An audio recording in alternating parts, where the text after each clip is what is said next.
wax aanan filayn baa halkan ku arkay wax kastana waxay yihiin baa lagu qiimeeyaa marka hore waxaan rabaa inaan salaanta runtii gudoomiyaha xusbiga tiir iyo dhammaan xubnaha xusbiga ku-xigeenka saaxiibkay oo meelo badan aanu laftigiisa hawl cabdullaahi aanu ku wada jirno oo aan ku farxay markaan hadda maanta halkan ku arkayno xusbiga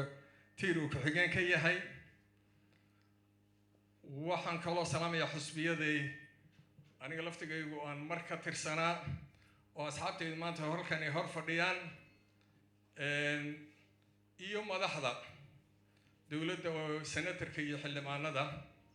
cabdikaafi iyo ra-iisul wasaare hore foosiisu xaaja aadan dhammaan bahda saxaafadda marti sharafta kale waxaan ku salaamaya salaamta muslimka assalaamu calaykum waraxmatullahi wabarakaatu waxa ay ila tahay maanta injineer saalax wasiir gudoomiye runtii dadku waa wada dadaalaan waxbay sameeyaan laakiin wax la taaban karo qofkii keena waa ka duwan tahay ummadda kaleeto saalaxaan u aqaanay muddo dheer baan isnaqaanay runtii markuu wasiirka ahaana wasaaraddiisu wasaarada kale waa ka cadcadday taas waxay maanta markhaati ka tahay xusbigan uu samaystay uu madaxda ka yahay in muxuu ahaa xusbi runtii muuqda inuu yahay oo weliba ay ku dhan yihiin soomaali oo dhan waxaa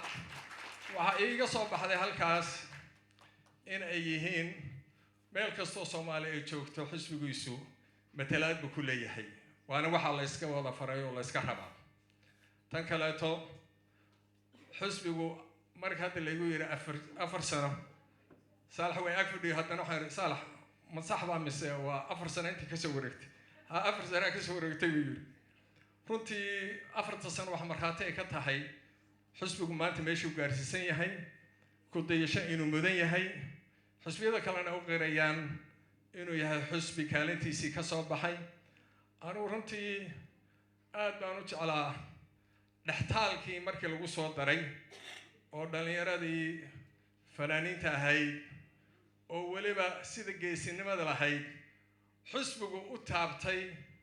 in cusbitaal iyo wixii la mid ah waqtigii hore laga soo tegay oo waa cusub furmay oo Soomaaliya ay rabto inay tashato dhextaalkaas wayna ka mahadinayaa kooxdii fanaaniinta sida fiican aad u soo bandhigteen tan kaleeto saalax inuu waddanka hoggaankiisa qaban karaan intan aynagu markhaati kacaysa dadku kelmadaha qaarkood waxaa laga yaabaa dad kale inay ka xanaaqaan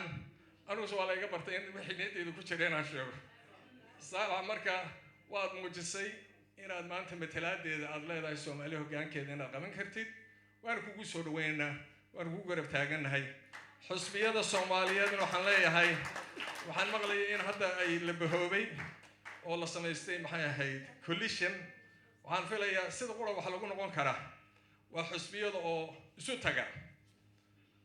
saalax xusbigiisa dadka codeen muxuu amaanaya saalax isku xaafad kamaano imaan isku tuulo kamaano imaan lahjadaha lagu hadla xataa waa lahjad kalan ku hadlaya oo wada aragtaan laakiin waxa ka markhaati kacaya